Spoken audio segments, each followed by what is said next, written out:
Okay, so this little collaboration again between me and the Google Gemini. I asked the Oracle to create this scene of the Berlin Wall falling, or the fall of the Berlin Wall, which is a more the proper linguistic way to describe things. This video is going to be about two things, and one primarily is the thought experiment in which we entertain the thought, what if the Soviets wanted the Union to fail? That opens up a lot of different questions, doesn't it? The second thing I want to talk about, which has to do, again, with communism to a certain degree, is that, as I've talked about in other videos, the hyper individualism, or it's the inverse, which is hyper conformity, which means an absolute conformity, top down, without any variance. And that's psychopathic.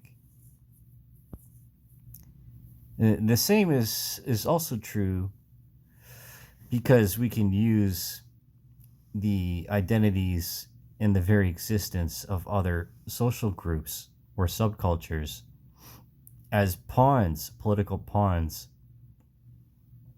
on someone else's chessboard. So, as we've seen, despite what the academics say, that we create micro subcultures by the allowance and then the endorsement through the legislature of these groups. And there's, of course, the three different models of society that people have become accustomed to and have knowledge of, but they're not really in touch with reality so much anymore. And those three models are, of course, the tossed salad, the melting pot, and then the cultural mosaic. Now, I stand behind the cultural mosaic because, well, people, they don't speak English. They come here, they bring their problems with them, their cultures with them, their idiosyncrasies, their baggage, both emotional and psychological. And many of them don't ever grow past that. They still live in the life that they did in the place that they came from because it's comforting to them. And you know what? I would do the same. I would probably want some comforts of that would remind me of Canada if I were somewhere else. Wouldn't you? But of course the issue is that when that expectation and that tolerance of individual dominion becomes a problem for other people, in which either their inactions or their cultural attitudes do not adapt to their surroundings. So when we allow other cultures, whether by passively or actively engaging with their surrounding communities, have a direct influence upon, of course, their environment.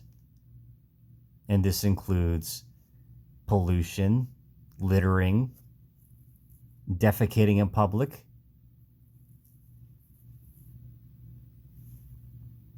and you just can't explain away everything because they're not educated.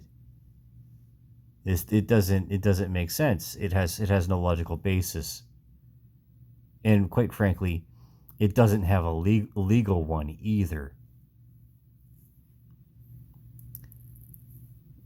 So these microcosms, right, is something that can be observed on the internet, especially amongst young people, in which they use the media that they digest to uh, live out their fantasies and then formulate their personalities by picking and choosing the things that they like from the characters and or the people that they admire, and that for which they wish to follow in the footsteps of their role models.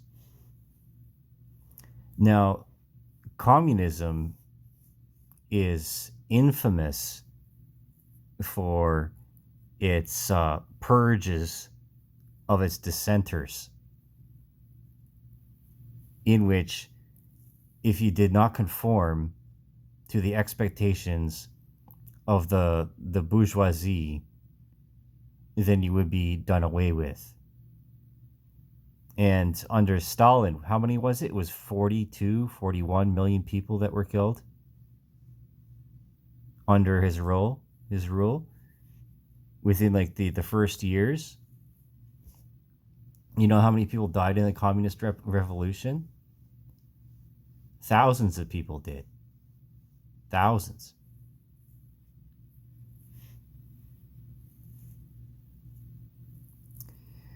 Red October, a White November. And what that title actually referred to was a nuclear winter, not white supremacy. I wonder if people ever understood that. Now, why would the Soviet Union want itself to fail?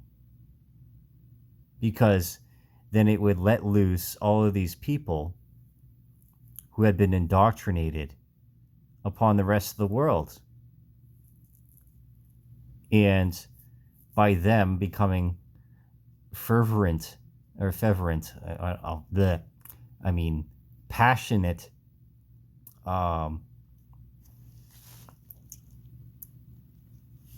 passionate critics against communism, is that it would make communism stronger by explaining the faults of the system to other people by their lived experiences.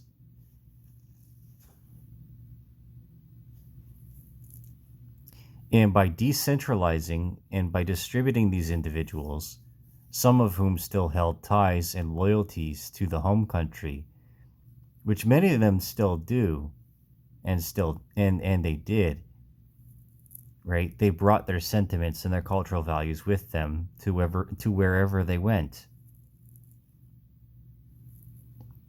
Now, of course, there's that famous example of that Russian intelligence operative who was speaking of ways of how to, he was explaining that they had conducted campaigns of demoralization against the West.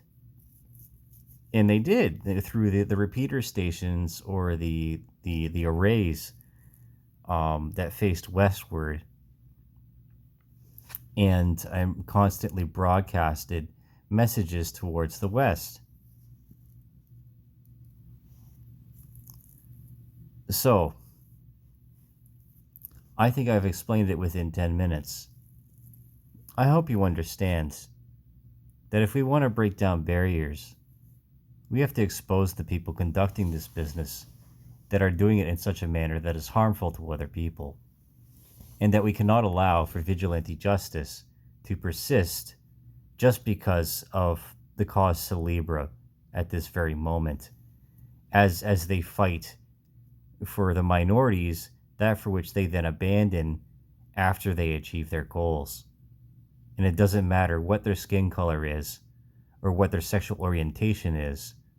What matters is their preoccupation and the fact that they are here to be agent saboteurs.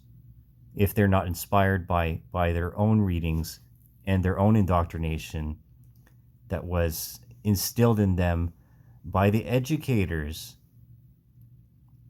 who admired communism.